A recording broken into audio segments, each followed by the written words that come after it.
first question we want to answer is whether or not the events are independent or dependent.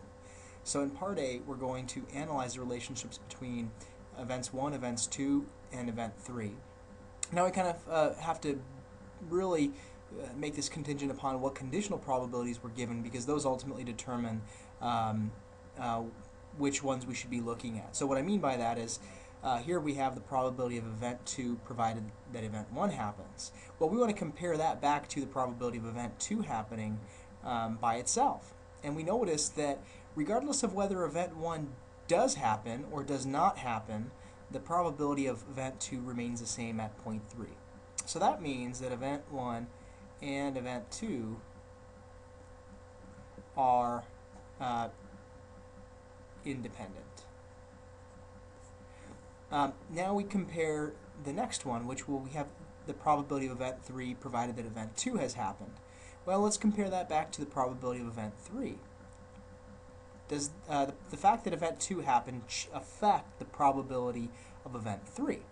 And the answer is clearly yes, because if event 2 happens, then event 3 happening is a little bit more likely.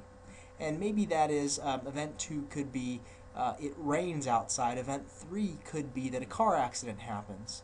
Well, the probability of a car accident on any given day might be relatively low, but given that it rains outside, it's probably a little bit more likely that that an accident will happen. And so events 2 and events 3 are dependent, because one affects the probability of the other. And finally, we have event 3 given that event 1 happened. So let's compare that back here to the probability of event 3. Well, does the probability change given that event 1 has happened? Well, the answer is clearly yes. The likelihood of event 3 is decreased if event 1 happens. So event 1 is still rain. Event 3 is still, let's say, the probability of a car accident. Event 1 might be that there's traffic. Well, if there's a lot of traffic and cars are basically going very slowly, then maybe, just maybe, the likelihood that an accident happens goes down because people aren't moving very much. So event 1 and event 3 are dependent. Excuse me.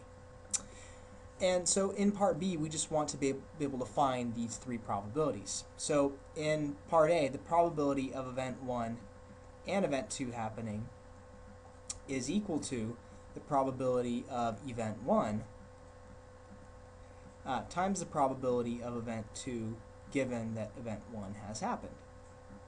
Okay, so that we just need to go back and hunt for those numbers. This is 0.45, and multiply that by 0.3. And if we do that, we'll come over to our trusty little calculator and type in 0.45 times 0.3, and the outcome is 0.135. There's a 13.5% chance that event 1 and event 2 both happen. Now letter B, we want the probability of event 1 and event 3.